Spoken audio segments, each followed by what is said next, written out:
Good morning, everyone.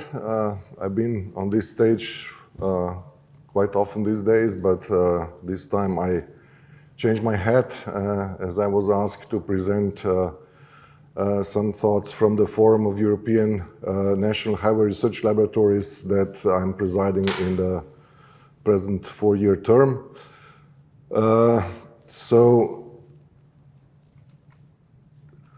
What is FIRL? FIRL stands for Forum of European National Highway Research Laboratories. Sometimes it's also known under the name of Europe's National Road Research Centers, because this is some kind of a natural evolution from the laboratories which were the original members some 35 years ago. And our mission is to serve society by accelerating the development and facilitating the deployment of collaborative science, technical knowledge, and innovative solutions for the road infrastructure sector. So it is basically an association of European national road research institutes.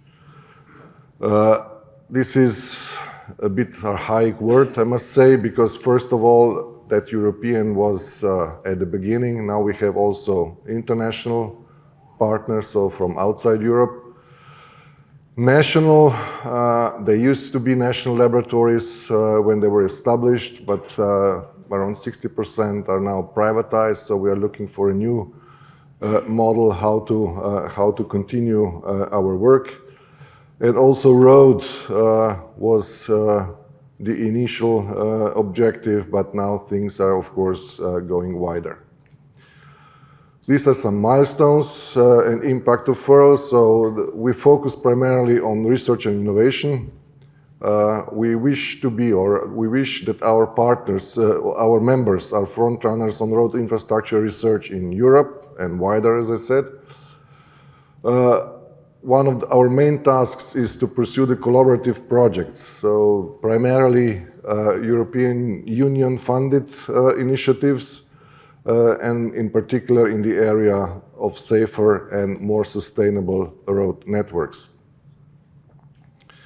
To some extent, we wish to influence the policy. We have heard by the previous speakers how this is sometimes difficult, so that is one of the reasons why we have the office in Brussels, because this is the only way that you can progress with some new ideas and initiatives. We are about sustainable mobility, what have been discussed in the previous presentations, and also we hope that in the future we can continue to drive innovation in road and other infrastructure. So who are the members and associates? FIRL was founded in 1989, so this was a year before the fall of the Berlin Wall. So at that time, 13 Western European laboratories joined together into an association.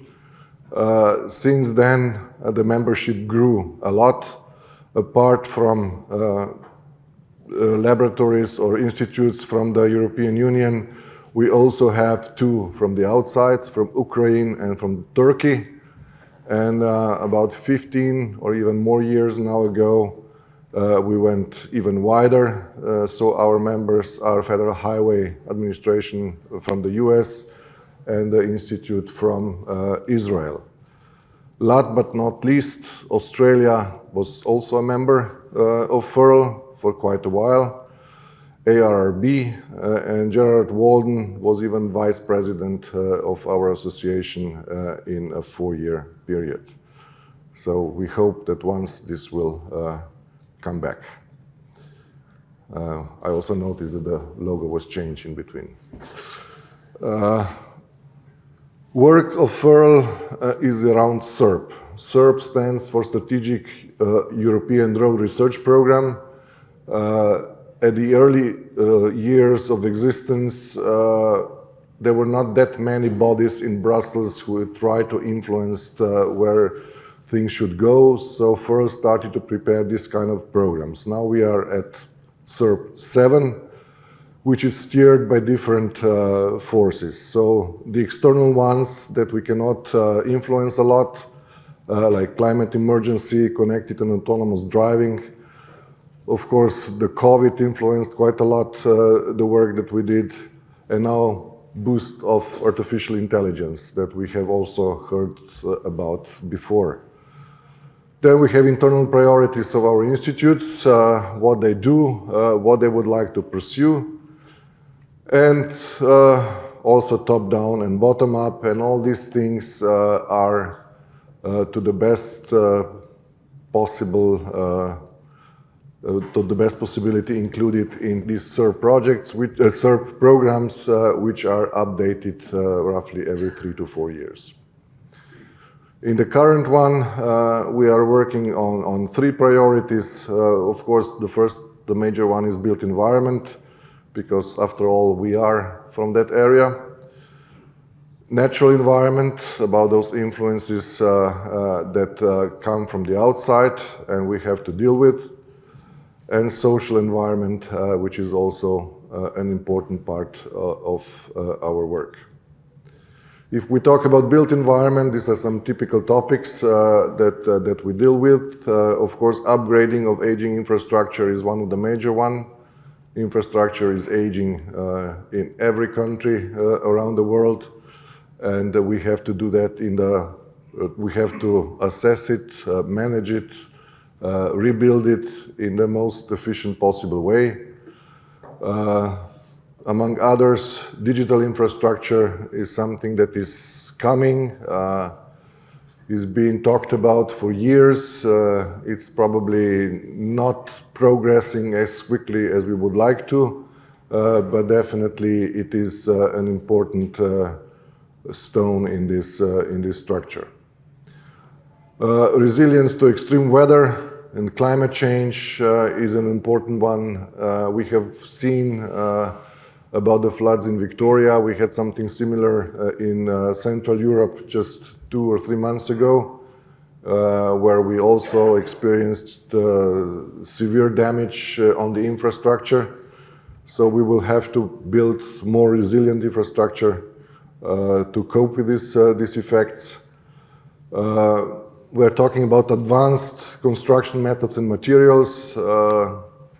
Especially the construction sector is known not to be very high on the list of progress, so we have to speed up a bit the methods and materials that we are applying. And also new business model like infrastructure as a service are being thought about. When we talk the natural environment, there is a lot of discussion in Europe in general, I suppose also around the world, about enhancing biodiversity. Really a lot of activities is going on, very rich research projects that are financed by the Commission on this topic. Decarbonization, climate neutral operations, that's everyone's talking about it. Energy harvesting, circular economy and reuse of materials. We know that the construction sector is a very high generator of CO2. So how can we reuse materials which, especially in some countries, we don't have enough? Air quality, low noise, these are topics which are on the agenda more or less all the time. When we talk about social environment, it's road user safety, road worker safety.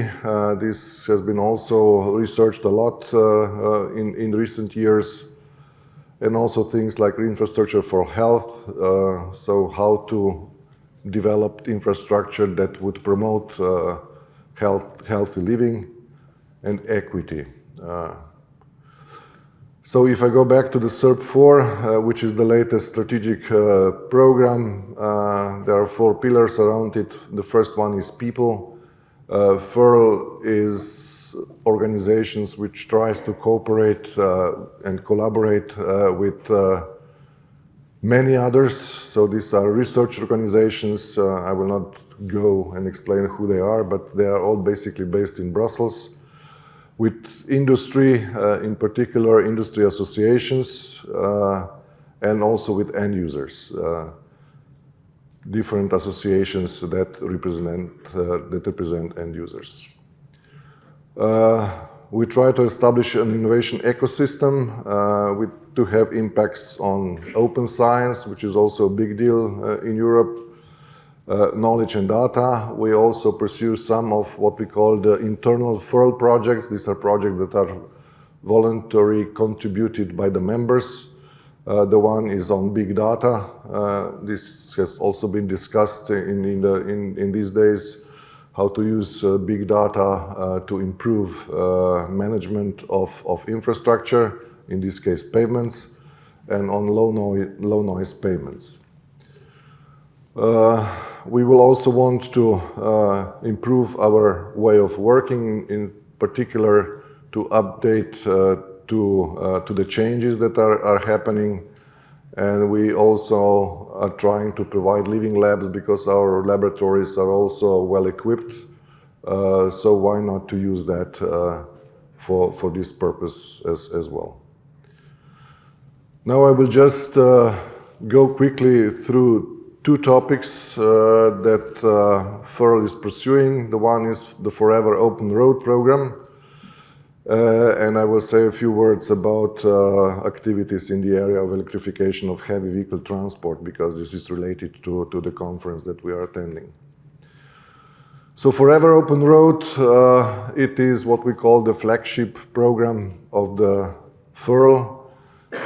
Its subtitle is Redefining the Road Transport for the 21st Century.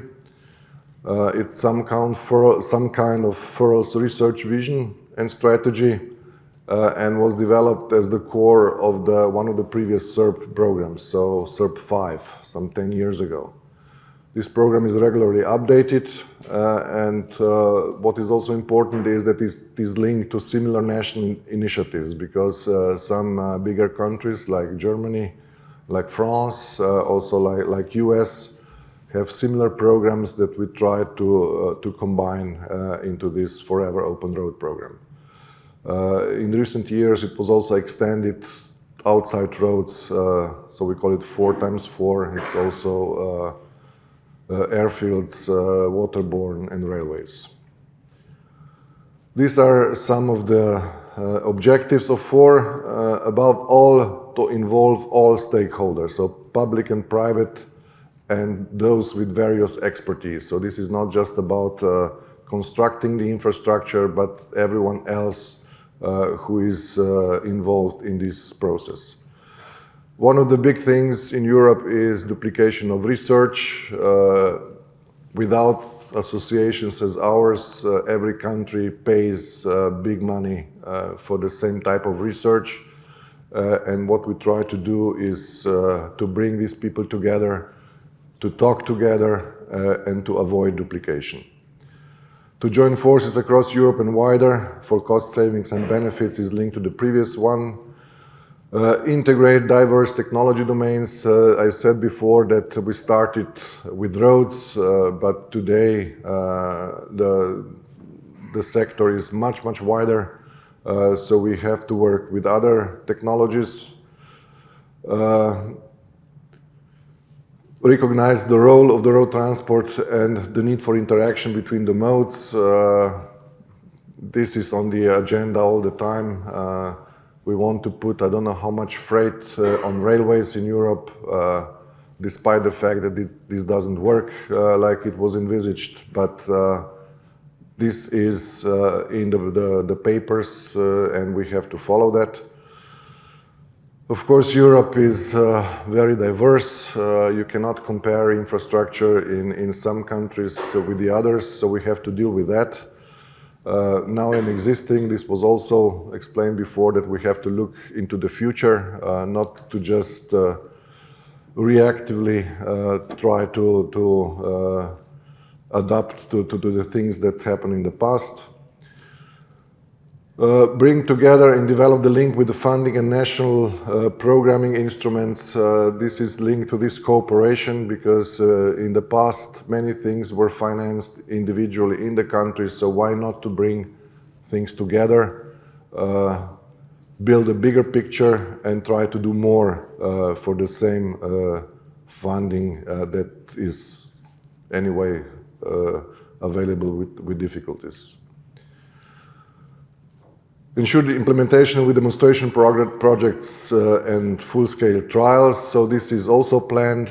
Quite a few initiatives are around to do the trans-European trials that would demonstrate the new technologies, that this is not limited to one country. We know that also rules are different, so there is a challenge. For example, if you want to bring an automated vehicle from one country to another, quite likely this will not work like you expect. So these are quite concrete challenges that needs to be dealt with.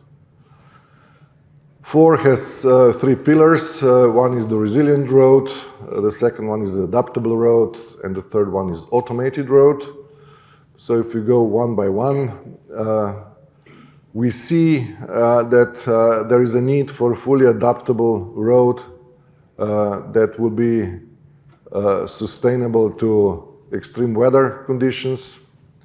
And there are all kinds of features that this kind of road should include, from energy harvesting to carbon capture by planting the trees around, very different drainage systems that will be much more efficient to resist from flooding, for example, which was obviously a major problem. Am I close to it? Yeah. Okay, I'll speed up. And all kinds of other features that you could imagine. A similar thing is the adaptable road. We see that we have lots of problems when things change, and to do a different type of road or to just extend the road, it takes time and a lot of resources. So we think how to do that in a more efficient way. Automated road is maybe the most straightforward because this is done quite a lot also in other sectors. So how to couple the infrastructure with vehicles in particular, and to how to include all those intelligent features which are being developed in the other sectors. Quite a lot of things are going on. A lot of projects are addressing these issues. This is maybe just one of the examples, the most concrete ones. The BAST, the German partner in FURL, has designed and opened a demonstration area at an intersection near Cologne, and there anyone can test new technologies in real time. Of course, this is all related with traffic. That's why we are at this conference. It was said before that most of the infrastructure was built when trucks were like this, or maybe we heard a lot about 33 tons and 32 tons, definitely much smaller and lighter what we have today. What is coming, I don't want to mention the Australian condition because this is something quite extreme, especially from the European perspective, but these are also coming to Europe. Luz could tell a lot about the platoons because she was involved in some of the projects a few years ago, and also the electric trucks. The speakers before me also mentioned the challenge of the electric trucks that are coming to our infrastructure.